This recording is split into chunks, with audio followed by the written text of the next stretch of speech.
Ladies and gentlemen, are you ready to chill? Because we are at Chilling Wargamers. I am your co-host, Andy2D6, the Beast Incarnate. I'm joined by my regular co-host, the Chicken Slayer, Mr. Spud Tate. Hello everybody, and welcome to Deliciousness of Delicious. Looking very fetching there in your Wargamer Girl t-shirt today. Wargamer Girl t-shirt, you know, it's an extra large and it fits now. So yeah, you can't quite see this, but Chilling Wargamers t-shirt. Oh my god. Oh, very nice. Is that Official. a limited edition orange one as well? It is. Very limited to one, because nobody else wanted an orange one. Now, our guest today. When it comes to hard-hitting wargaming journalism and discussion, there's a clear totem pole, isn't there?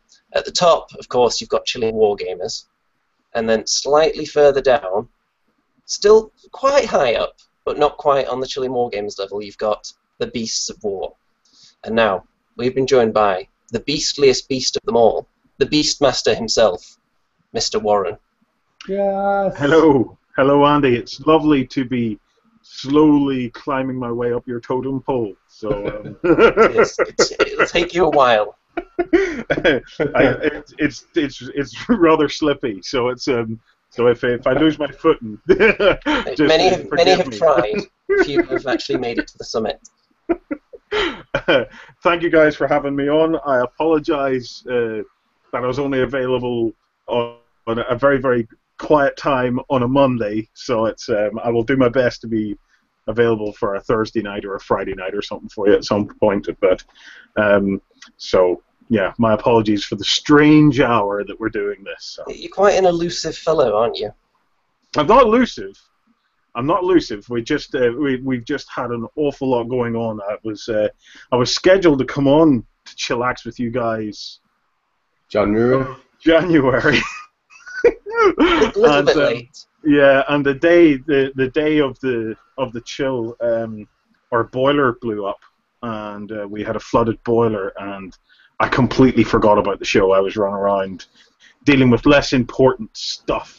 Yeah, then the dog ate your laptop and everything. Yeah.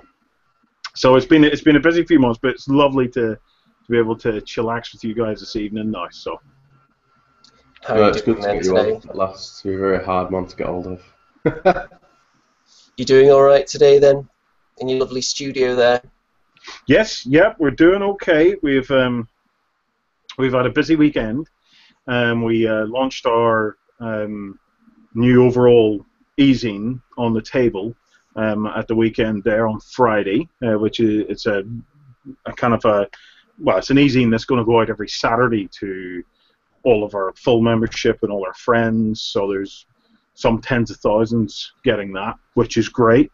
But it was a heavy week trying to get it going. We've been gradually building up how we do the whole electronic kind of newsletter type thing, and we've been building a lot of cool kind of almost like little robots to help us build the bloody things. But then that was fine for the stuff that we had already done, the automated Gamer Daily and Sci-Fi Weekly and stuff, because although we have a fair few thousand subscribers on that, it wasn't at the scale of the big newsletter. And our problem with the big newsletter is once we built fine, but sending it was going to be an absolute nightmare because it was going to collapse the servers on us. So one of our key advisors, a guy called Nick Butler, who's a tremendous guy, was helping us get to grips with how we would take what we've generated and spit it out into the cloud, etc., so that whenever it's sent, it didn't absolutely crucify the servers in the meantime. So it's we're struggling a lot. We're okay for creating content. We're just struggling a lot these days with creating content and still keeping the servers up while we deliver it. So it's we're tired, and I have a little girl that woke up last night seeing monsters, who then decided to come into bed beside us and wouldn't go to sleep unless we watched. What was it we watched? Arthur and the Invisibles. So I'm very tired. I'm on Relentless, and you'll hate me for this, but I'm on this newfangled Coca-Cola Life, a green Coke. In a very stylish glass as well. Yeah, well, it's Coke that apparently has none of the sweeteners and stuff in it. It's all natural sweeteners in it. So I dread to think what that is, but so far so good. So you can just put on weight naturally instead now. Well, this is it. This is it. You know, if it's a case of as Beasts of War expands, so do I. So Spud after the show is going to give me some tips on what music I should be listening to, so as I can go to the gym and murder people. That's what we call it, Spud. Yeah. Yeah, murdering people in the gym. Yeah. So I actually am starting tentatively to get into the gym and stuff these days, but it's just been very busy. It's been a very, very heavy year, and it's when you're spending day in, day out in the studios and trying to, build all this stuff and get this stuff going. At the end of it, you're kind of tired, and you want to just spend time chillaxing with the little ones and things, and so yeah. Spud can get you on his workout where he's pushing that tire around all day. That looks pretty good. I did give that a try with a Lego tire. Didn't really do it for me though. Well, I'm hoping that this time next year, myself and Spud will both be able to fit into that T-shirt at the same time. What do you say, Spud? That would make a great video. Skinny ninjas. No, I don't think I'd ever be that skinny. Are the Beasts of War pretty much fully into the swing of everything now that you've got this studio built and fully operational? Yes and no. Yes and no. We're way ahead in a lot of things. When we kicked off again, was it March? I think it was March we got the studio built. March or April. It took longer than we had expected. Everything seems to take longer than you expect. We're ahead in things like traffic, and we've achieved an awful lot during the year. But we had so many kind of plans and things that we want to do that, as much as we achieve, we always still kind of feel like we're still catching up. For example, the live shows. Turn 8 hasn't come back. Turn 8 hasn't had an episode now in over 2 years.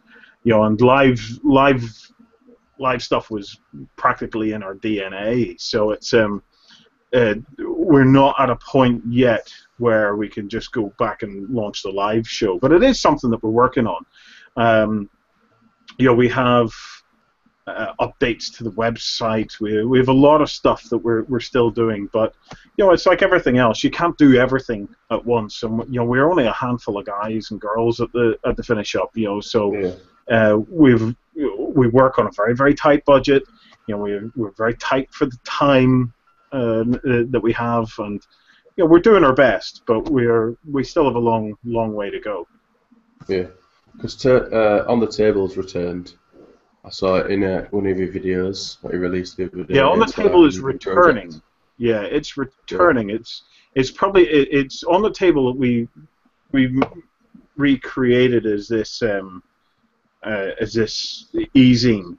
So one of the problems with On the Table is On the Table is a fun, quirky show, but more often than not, by the time it airs, unless we really go out and try and grab a whole pile of exclusives that companies hold back on until On the Table has finished airing, we're really covering stuff that has already been out there. And Beasts of War does 24/7 kind of breaking news anyway. So it was a show that was starting to feel a little bit strange for us. We were looking at it and we were going, yeah, it's a show that's doing something that beastofwar.com does anyway. So when we started to work on this e-zine format to do the straight to the inbox type stuff, we decided a fair while ago that we were going to have our main one the brand for that was going to be On the Table, because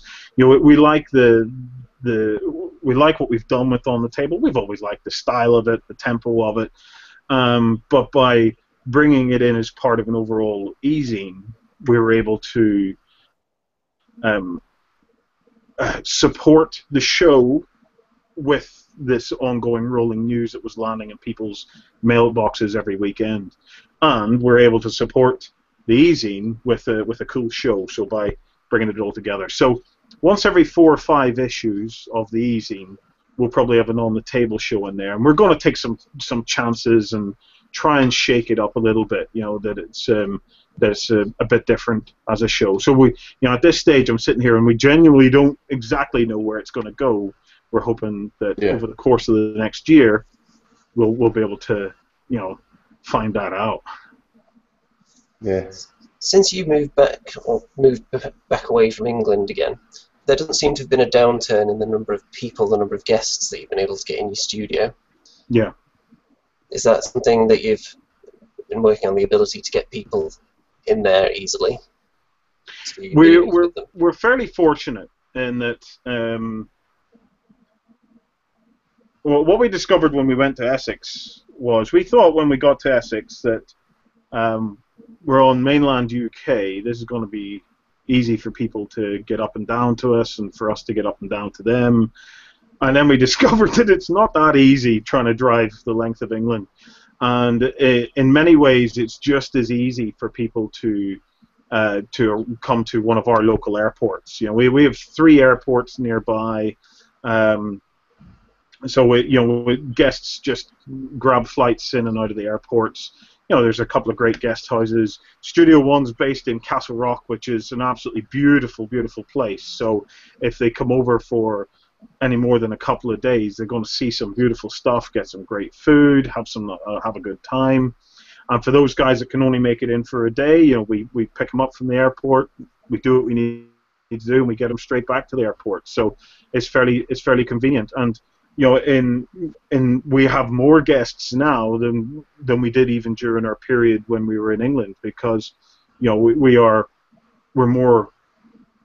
in many ways more accessible now than what we were then. So we have guys next month. We have guys coming in from Spain. We have more people coming from England, and we have hopefully 2 separate guests coming in from America as well. So it's this is one of the tricky things about wargaming and the tabletop industry. When you're something like Beasts of War, where do you base yourself? Because we tried mainland UK. Nottingham is handy, and we do have a little kind of satellite studio in Nottingham that we use, that we try to get over to every few weeks. It's been a little while, because during the summer, with lots of people coming in. So Nottingham is a prime place where to have that satellite studio. But if you're doing stuff with the guys in America, where do you put it? Possibly Seattle, maybe. It's because a lot of the guys in the industry over in North America, well, they're based all over the country, and for many of them, an internal flight is just as much hassle as it is to stop in with us when they're going to the likes of Salute or Essen or something like that. So, So yes, a long-winded way of saying, we've got more guests now because it's in many ways just easier for them to find us, to get to us now than it was when we were in England. People just look at it and think, well, the sea there, it must be more difficult to get there, but Essex wasn't exactly the easiest place to get to. No, it's certainly not. It's certainly not. It's there's a lot of great infrastructure over in the mainland UK, but it's expensive. I was pricing a train journey for myself and the kids to go from Essex to Blackpool. When we lived in England as kids, and my father used to take us to Blackpool, as children for our holidays, and I thought, we're here, we'll do that. And this train to Blackpool was going to cost us over £1,000 just to go to Blackpool by train. So I was sitting thinking, you might have a lot of infrastructure, but for some reason it's being priced out of all things reasonable. So, Spud, you had 1 or 2 issues, didn't you, finding your way down there to Essex for the Grumpy Old Wargamers? It cost me £170 to go to Grumpy, just for the train alone. To get to Grumpy Old Wargamers, and if I wouldn't have found a giant Brian in King's Cross Station, I'd have probably never ever got there. You'd be wandering around there now like a lost ogre. I'd be still there. It's just so confusing. They didn't even tell me on my train tickets that I had to like use the tube to go to somewhere else to get on another train to go to like that But place, Southend-on-Sea. Didn't even tell me, so I could have been there just going. it's a prime example, Spud, you're welcome to come to our studio anytime. You could probably catch a cheap flight and get here for maybe 30 quid return. So Deal. Do you have a KFC there? We do have a KFC, but make sure you give me warning before you come, and I will give them adequate warning to put on chicken. So. Yes. You may need to stock up a little bit. So, what is your like biggest love game right now at the moment? Like board game? Well, not board game, or either tabletop game. What's my what? Like big. What's your favorite tabletop game at the moment right now? Or a few then. We'll have a few. Well, right now I'm back into playing Myth again. Yeah. We're going to be doing a Myth week around Halloween, so stay tuned for that. We haven't announced that, so it's so I'm doing a fair bit of Myth at the moment. The difficulty we have is that it's both a blessing and a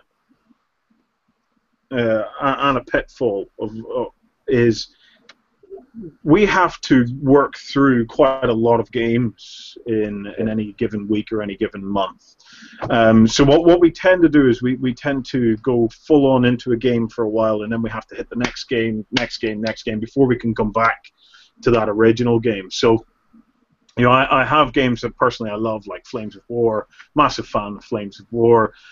Big fan of Drop Zone Commander, and I'm also really getting into this Dust Warfare or Dust Battlefield. So it's but then in saying that, I've also started to kind of spend some time getting back into 40k. We're working on a narrative kind of campaign and stuff at the moment. So I'm having a lot of fun with 40k, but at the same time, after not doing very much of it for a couple of years and playing other games like Bolt Action and stuff like this, I've come back to 40k now, and I get frustrated very easily by it. So I'm finding these days that I'm pulling rules in from Bolt Action and Volsung and stuff to try and make 40k kind of push my buttons a little bit more. It is an amazing thing to be able to play all these games and to play them with the creators and stuff, because as a gamer I get to see some amazing game mechanics. And if a game isn't really kind of pushing my buttons, what we tend to do, and I think gamers do it in general, is they say, well, actually, I'm going to tweak that slightly. I'm going to pull in a different mechanic that I think will make this more interesting or more exciting. So at the moment, my 40k is being based around a activation sequence, something similar to Bolt Action, which I find is superb. And we have a couple of other things that we're trying with it that we're gonna throw out there to the community to try over the next few weeks. So awesome! Like no one's done that. Like I know when me and Andy and all of us lot when I used to play 40k, we used to make our own scenarios and stuff, and they were fun. But like no one's really tweaked the actual ruling of 40k before. So that would be really, really cool, especially if it's like unit by unit activation. That would be really awesome, because it just changed the game, obviously, totally. If anybody watching this takes one thing away with them today, you've got to try. I've talked about it in 2 weekenders ago. You've got to try this this Bolt Action mechanic, turn activation sequence in 40k. It does two things. It completely changes the game, because you are immediately you start to feel the tension of the game build up. But secondly, it works beautiful for multiplayer games. And I'm of the stage in my life now that two-player games of 40k, competitive ones are very interesting, and I still enjoy playing a competitive game of the likes of Drop Zone Commander, etc. But I've got to say, I much more prefer getting together with a group of mates and us all playing at the same time. And that's why we've enjoyed so many board games and things. But the whole Bolt Action activation sequence makes 40k work for multiplayer. I mean, it really, really works for multiplayer. So if anybody's watching, take that away. You want to try that. I recently played my first game of Bolt Action, and that whole activation mechanic, every minute of the game is exciting. Yes. There's never any point where you're just sitting there waiting for your opponent to just get a broom and just push all his troops forwards. It's just there's just a very brief one movement, one shot, and then who's going to be next. So the excitement comes straight back. Well, with 40K, it's it's similar, slightly different. You put your hand in the bag, and whatever color poker chip comes out. We use poker chips for this, and each player has their own color of poker chips, and they have the same number of poker chips as they have units on the table. So they put their hand in the bag, whichever color comes out, it's that player's go, and then he does his full phase. He does his movement, psychic phase, shooting, and assault, and then it's hand in the bag to see who goes next. Now, what I really loved about this is when I came back to 40K, one of my big bugbears with the whole thing was I was having to sit back and watch my opponent move everything and then put all his fire down on my big tasty units and stuff. And I felt so frustrated because, from playing the likes of Infinity and from playing games like that, I wanted to react to all of this that was going on, but I kind of felt so frustrated because my hands felt tied, and it was boring to some extent, but mostly just frustrating. So the bolt action mechanic doesn't necessarily preclude that, because it all works out at 100% probability at the end of the day. So it's not like every turn somebody rolls a dice, because it resets. With bolt action, it always distills down, because there's always that number of poker chips in there. Everybody is going to get their go.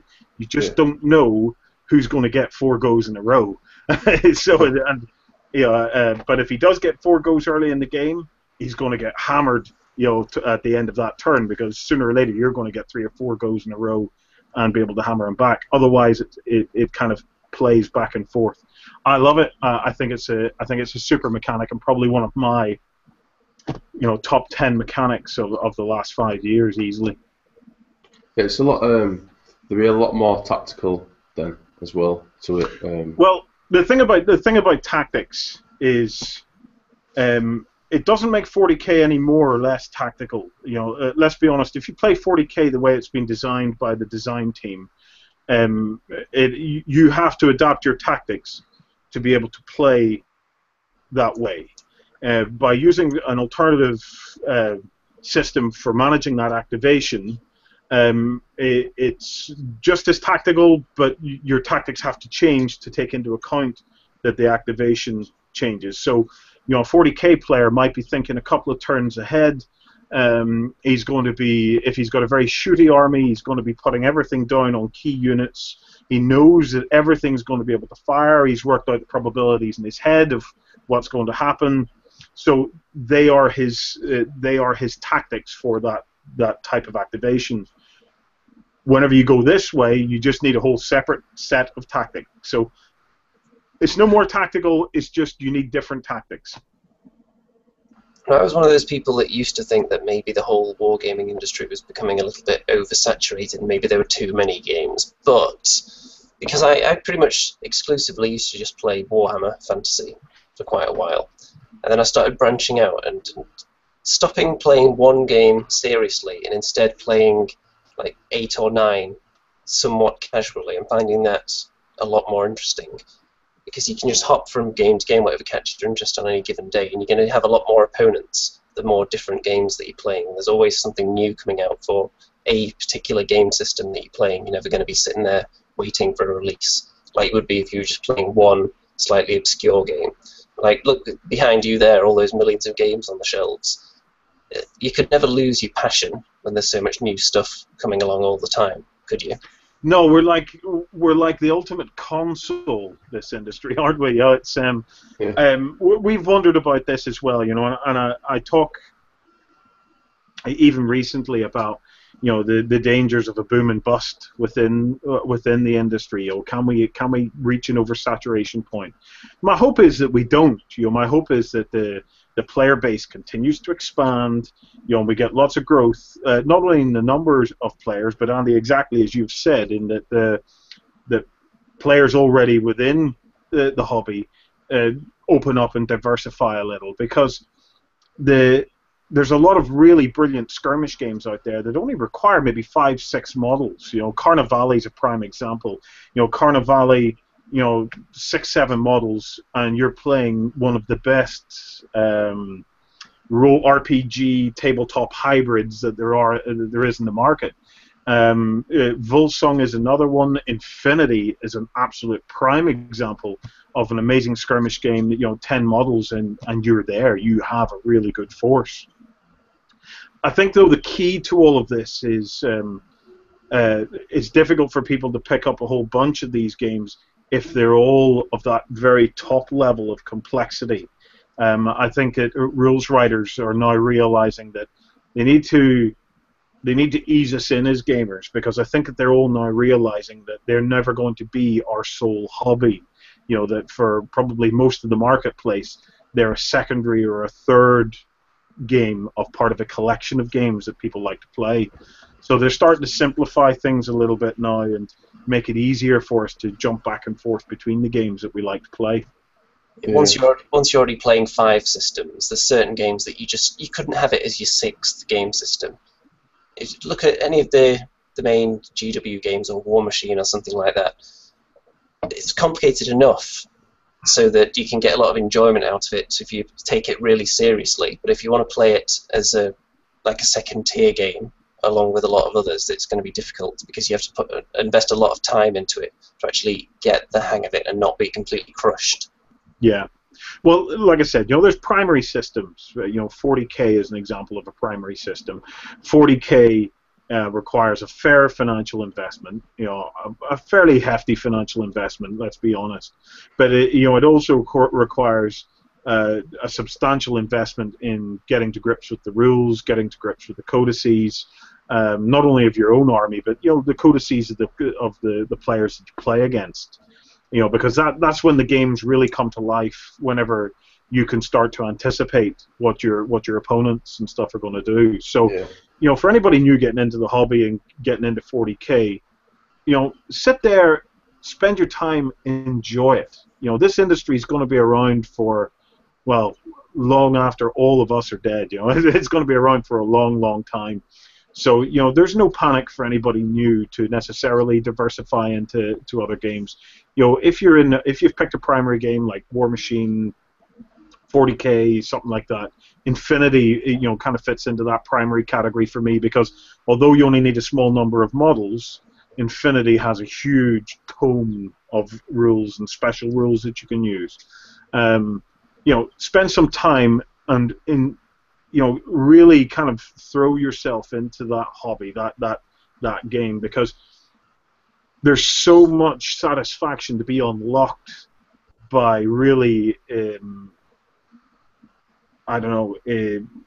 engulfing yourself within it. It's a very satisfying thing whenever you've went into 40K and lived within 40K for a while, and you're reading the narrative, you're creating your own Space Marine chapter, you're creating your own narrative games and things like that. I wouldn't suggest to anybody who's getting into the hobby that if they like something like 40K, my suggestion would be spend some time in there, really get to enjoy it, and then you can start to look at all the other stuff, because it's not just as accessible as video gaming, where you can stick a disc in and you pretty much already know how to use a controller. Our controllers are often 100-page, big, thick, hardback rule books that we have to get to grips with. So we've been playing a lot of Relics lately, and that's one that's really easy to get into. I know Spud is a really big fan of that. It's like his life passion at the Relics. I think at the moment, Relics overrules everything on my gaming terms. I think it's probably the easiest thing I can explain to someone. Just like the core mechanic, I am doing demos. this is what's happening. Target Gamer have trusted me, Spud Tate, to go to places to teach them how to play.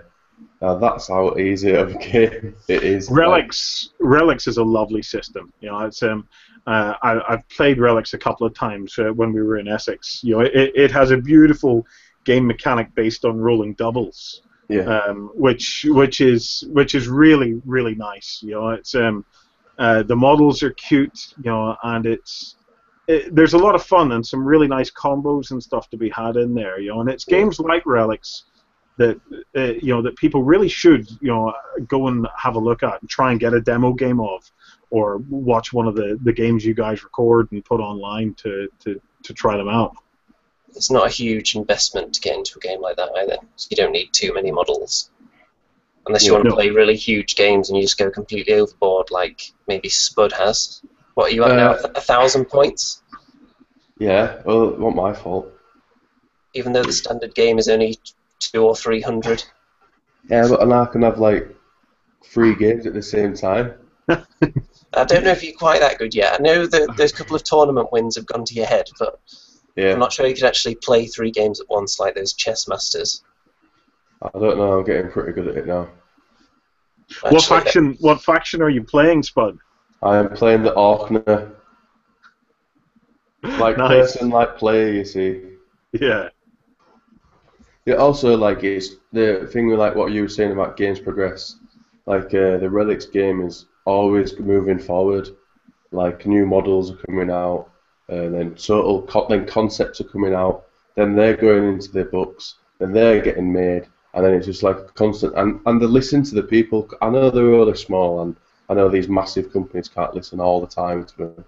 But like with small companies like that, you can talk to the people that actually work there and help them progress and say, hang on a minute, everybody's been playtesting this and it doesn't really work. You might need to up this or lower this. And I think that's probably why I like it more than anything else, because I've got that relation of like it's really community driven, and I really really enjoyed it. Well, it's one of the great things about Kickstarter these days as well, is that Yeah. you know, there's never been a better time to get involved in not only the development of a game but even the launch of a game.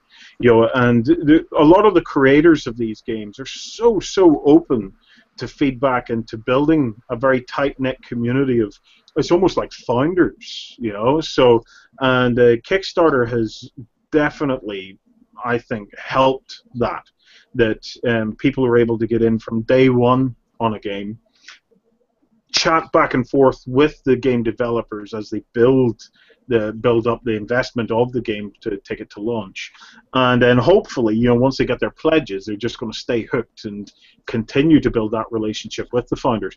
But you know, every company starts small. You know, every company. You know, there was a day 30 years ago when GW started with, you know, 2 or 3 guys. You know, it's great to be in those early days with a game and to get the input with the creators. And then, you know, hopefully, you know, as the company goes, they try to maintain that. I know that the likes of Mantic and whatnot do try to, you know, to engage with their community as much as possible. You know, but it does get more difficult as the community gets larger. There's no doubt about that. A lot of people, when they become disillusioned with Games Workshop, with the prices or their business practices that they don't necessarily approve of, they branch out into other games. But when I've done that, I've actually gained a bit of an appreciation for Games Workshop since I branched out, because it's almost like they go out their way not to compete with any of these smaller companies. Because you think about it, they don't price competitively. So these other smaller companies are always going to have an audience, a customer base of people that don't want to spend that much money. And also, the timing of some of their releases. If you look at this spacehulk, if they'd put that available for pre-order 2 or 3 weeks earlier, I'm sure that would have eaten in a little bit, at least, to the Dungeon Saga Kickstarter. I'm sure some people would have pulled out their backing and thought, no, I've got to have this limited spacehulk instead. Well, So, we've seen it in real. We've seen it was his own friend had a Kickstarter, and it was massively. It was quite over its goal, and then Warhammer 40k 7th edition come out, and it went back under. Just through them releasing that, so Yeah. it just shows you how powerful they really are. So if they could time their releases to coincide with the end of rival company Kickstarters and that kind of thing, but they don't seem to do that often. Yeah, So, I don't really think that that's anything to do with any generosity towards. is that just an arrogance on their part, thinking no one could dare I'm not, give us, I'm we're not not going even to change sure our if it's release? an arrogance. You know, Games Workshop have enjoyed what has been an effective monopoly within the industry now for a number of years.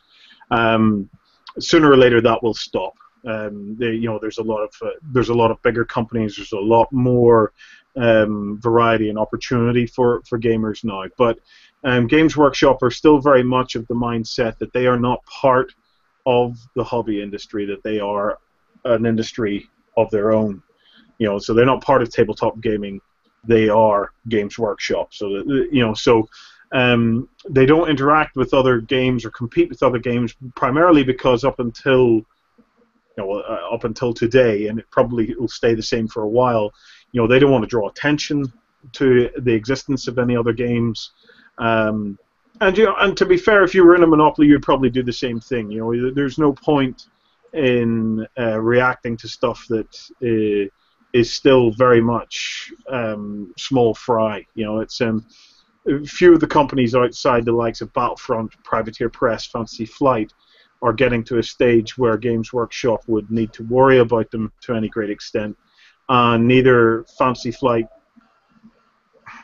well, maybe, neither of those three companies are directly competing with Games Workshop in any real sense. So, no, I don't think that that's sort of any good-natured thing from them. I think it's just a case of they just choose not to take into account anything that's happening in the industry because they do believe that they are their own industry, and that's fair enough. But because they exist in their own little bubble like that, it does make you appreciate that they're not crushing other companies into the ground like people would have you think they are. If they did, they would immediately raise monopoly issues. They can't be seen to be doing that. That would immediately ring alarm bells for the likes of the Office of Trading, fair trading type things. They can't be seen to be doing that. So I think we are fortunate enough in that we live in times where monopolies are controlled.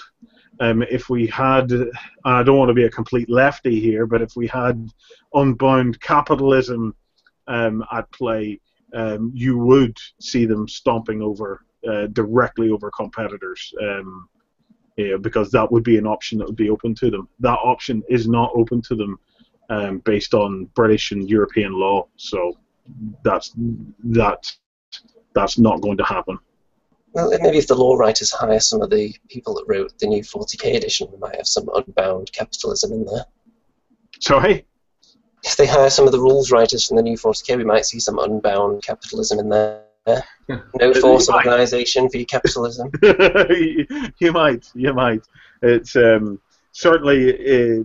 I've got to say, I'm a big fan of 7th edition. I'm a big fan of what they've done regarding unbound army lists and allies matrix. Seeing the allies matrix come into 6th edition, I thought was fabulous. I think that they've improved it immensely in 7th edition.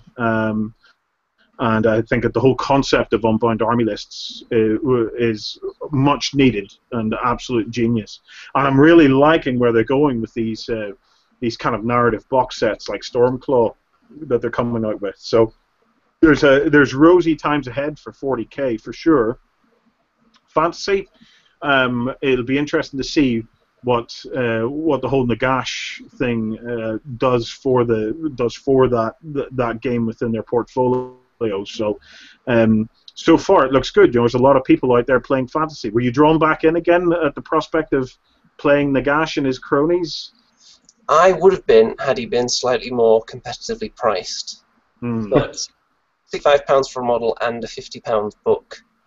It's not really for me when I already have 2 full armies that I can use. Yeah. Well, we'll have to wait and see, I'm sure, on what what long-term effect it has, you know. And as for Space Hulk, I think like everybody else, I'm a little bit underwhelmed at it, and I'm more disappointed by the fact that it sold out in just a few hours. I think that's a real shame, and I would implore the guys within Games Workshop corporate to consider, you know, extending that, because I think I don't think it does any good having a game like that sell out so quickly. I think it's it's not a good thing. What? So the current version that they just brought out sold out as well now? Yeah, it sold out way before it's actually been available to buy. Oh, right, okay. Yeah, well, Yeah. I probably wouldn't have got it anyway, because I bought that Dungeon Saga for Mantic. Okay, it's my first ever dungeon. It's actually my first ever dungeon crawler, and it's my first ever like major Kickstarter. Yes, I know I'm a bit old to be getting like when I was younger, I didn't know what a dungeon crawler was really, because I got into 40k without even knowing what Space Crusade was and stuff like that. And then as I've got a little bit older, I've played Space Hulk and the one before and stuff like that. And I've really liked it, and I'm like, you know what? I actually got a game, like a boxed game for myself that people could come here and play. And I was like, this could be a good idea to get into. And at first I was just like, yeah, it's okay, probably won't be interested. But then I realised I got like 70 plus models for 100 for £60, plus all my tiles and my terrain and everything. I was like, yeah, I'm definitely going to get that. Well, you could get a pre-release of Space Hulk on eBay for about £500 now if you want. Yeah. I think that this, for me, is going to be one of the low points of the year if Games Workshop don't take the opportunity to expand the stock levels on Space Hulk. I'm really, really disappointed for the fan base at the moment that it has sold out so quickly. Don't know what to make of it. As for Dungeon Saga, I gotta say, I'm so excited about that game. So I'm really, really looking forward to seeing Dungeon Saga. I think it's going to be fabulous. So only a year to go. Jake Thornton better not drop the ball on this, or I'll be personally going over to see him. Yeah, Spud's going to get one of those calendars where you tear the days off. Yeah. Going to be longingly tearing one off each day, counting down the days until it's finally Sat on my released. doorstep to lay that big thud. As dungeon crawling entry points go, Spud, I think, you know, and obviously we'll have to wait till we see what the final result is like. But I think that you've picked a fairly safe bet there. It's a classically inspired dungeon crawler. You know, they're not. I don't believe that they're going to go too wacky on the rules. You know, they're keeping things pretty classic. And for me, I think that's a fabulous thing, because, you know, that classic dungeon crawling experience is something that I think gamers really need to experience, because it is great. So as the game stood, you know, I enjoyed it. I'm looking forward to a lot more kind of softer adventuring type rules to take it a little bit more towards RPG than straight off board game. Dungeon crawling works okay as a board game. It works much better as a board game with a slight layer of RPG sprinkled on top. So fingers crossed for that one. Right, Spud, while I review the comments on YouTube, would you like to announce the winner of our competition from last week? Yes. So we've actually got two competitions. We run one last week that Andy put together, and we're running another one today. From what we run on Facebook, we've had it. We extended the time today because we thought, well, we've got a live show tonight, so we might as well announce it on the live show. So if any shares come in the next minute, it don't count. So altogether, we've got 42 shares. But first of all, we'll do the Andy's competition. I suppose I need to screen share so everyone can see. The Spud cuts. Yeah, can you see my screen? Is that right? Yes. So yeah, this, I think if I press this, there you go. It is to win a pre-ordered version of The Butcher by Acolyte Miniatures. Available for pre-order now. Yeah, it is now past this. So Yeah, get you on can pre-order it by messaging them on Facebook. that. And the winner is. Oh yeah, I need to get the picture. Wait a sec. Glad there were no boobies. And the winner is Mr. Kurt Cormack. Woohoo! So if you can't see this, you had to name each one of my midsections because this is what I look like in real life. Each one of Spud's meat cuts needed a name. Number 1 is the Spudtoral, aka the breast of Spud. Number 2 is the spare Spuds. Number 3 is the short Spuds. Number 4 is the Spud Con. Number 6 is the hip ham. Number 7 is the Spud Cheddar. Oh no, number 7 is the tender groin. Yeah, so that's right, yeah, okay. So congratulations, Mr. Kurt Cormack, and they will message you after this to pass on the details and stuff like that if you are watching this. One of our finer competitions, I think. Yeah, we're one of the best. Bringing a touch of class, I think, to the community. Yeah. So the second competition, we had an overall of 42 shares. As you can see, all these delicious people. Chillers don't count, so I'll just count down whatever number we get on the random org. I've already generated it a few times, but I'll do it 3 more times live. So 1, 2, 3. So number 14. I suppose I better tell you what you win. You actually win a Chilling Wargamers limited edition T-shirt. 1, 2. Miss out that. 3, 4, 5, 6, 7, 8, 9, 10, 11, 12, 13, 14. Mr. Robert Sandlan. Congratulations, Mr. Robert Sandlan. You have won a free Chilling Wargamers t-shirt. If you contact us after the show, your address, I'll get it shipped out to you. I'm just going to screenshot that so I don't forget his name. Because I get confused sometimes. Delicious. Is that? And he's a community legend as well. Yeah. So that's a nice naming system you've got for your files there, Spud. Yeah, that were Just mash the keyboard.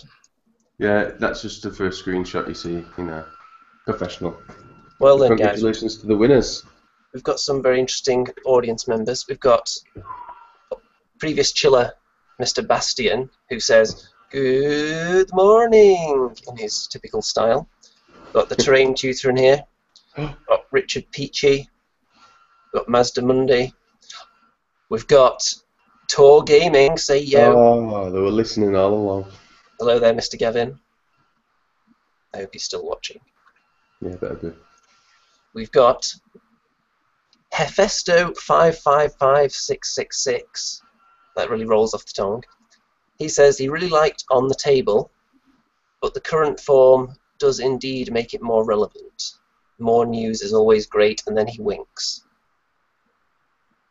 I hope so. I hope so. You know, it's we have a lot of plans for the e-zine. A lot of plans for the e-zine. So it's something that week by week, month by month, we hope to improve on and really nail, because it's one thing getting the technology right, you know, and it's these things always kind of start out as a technology problem, but the editorial aspects of it are probably still our biggest focus. So, and it's editorial kind of challenges that we're now moving towards, and how that and the show and stuff all fit together. So, you know, we're quite excited by it, you know, and we'll see. We're going to see where it goes. And with we got loads of great feedback from the first edition that went out, so we're taking that on board and having to think about, you know, where we're going to go with it. We've got a very interesting question here. This should be very close to your hearts, Bud.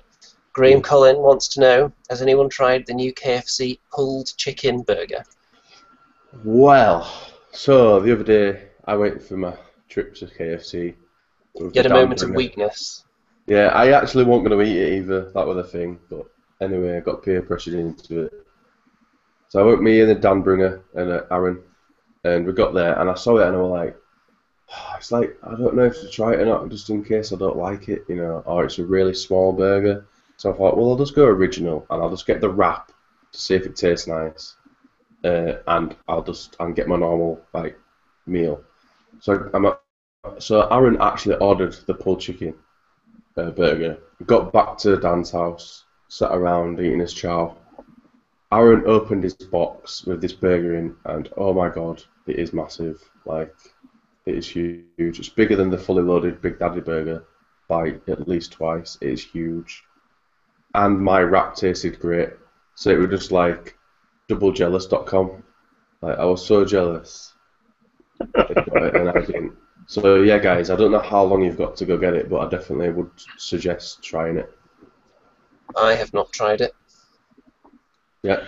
Yeah, I don't know. I think, I look at it and I immediately see, I can feel my arteries harden just looking at it. So it's, I think I'll pass on it. So. Do you frequent KFC very often? Not so much now. Not so much now. I have a little boy who's gluten intolerant, and I have a gluten issue myself, and I absolutely love the Colonel's coating. I'm a real classical KFC breast meat guy. It's absolutely. I could eat it all day long, but it plays havoc with my stomach, and I have to rush to the loo after I've eaten it. Probably doesn't help the fact that I eat a bucket of it at a time, So.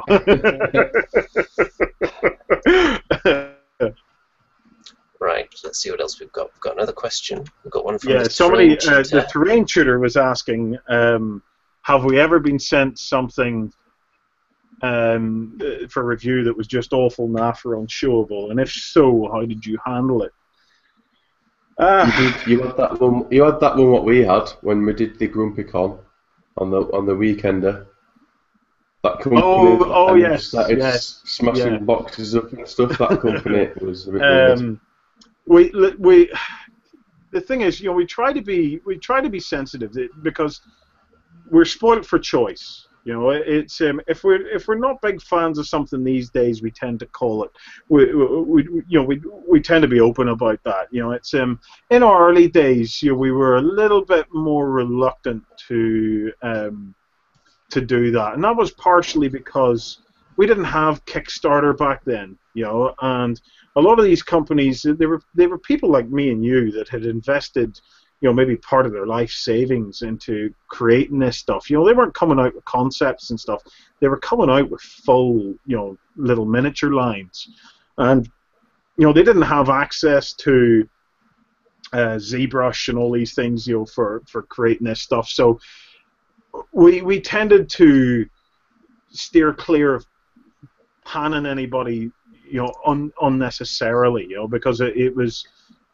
for a lot of these companies, it was a bit touch and go for them, and there's so much good stuff to talk about.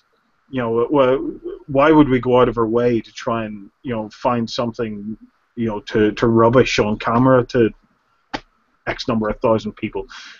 I personally don't see the point in that. I like to give small companies the opportunity to grow, to develop, to get feedback. Constructive feedback, not this is shite, pardon me, but so we've had one or two moments where stuff has come in where we haven't felt that it's been ready to go out, and we do our best to try and feed that back as constructively as we can, where we say, you might want to hold off, or you might want to change this and see. So we're feeding back directly. And then there's some of the bigger companies, they can take it.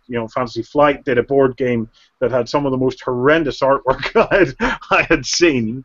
So we talked about it on the table, where we said, like, don't do it again. It's horrible. It's atrocious. So it's a balancing act. It is a balancing act. If it's big and it's mainstream and it's not good, we'll talk about it. But we never.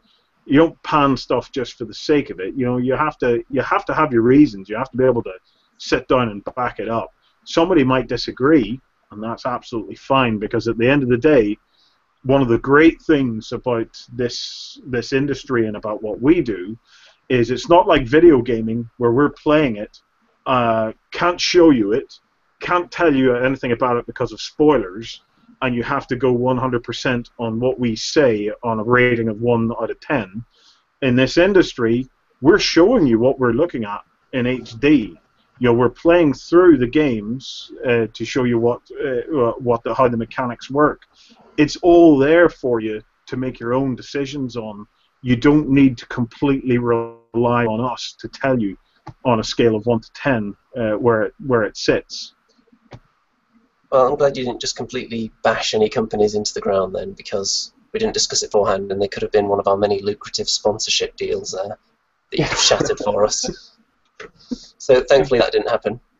Graham Cullen has a bit of a cynical view that Games Workshop might conveniently discover some copies of Spacehulk buried in the back of a warehouse just in time for Christmas. Well, if they were going to do it, they would have to do that now. I think it'd be rather disingenuous if that happened just on the run up to Christmas. I'd like to see them, have a change of heart and come out to the community and say, look, we're going to triple the run here. We're going to keep Spacehulk going and in stock for the next until Christmas, and then take it off the shelves to give people a real chance to go and enjoy what is a fabulous game, but in my opinion, really should have been something rather more this time round. I'm not a big fan of the whole reprint. I would have liked to have seen them go back to the drawing board and make it a 4th edition Spacehulk. But Spacehulk is a game. It is what it is, and it's changing it may have been changing it just for the sake of it, and it's great in the way that it is. But there are better games these days, But as a collector's piece, it's something that pretty much everybody would love to own a copy of. Anytime they do anything limited edition, it kind of raises the question: why are they encouraging these people to buy multiple copies and then put them on eBay at a large profit?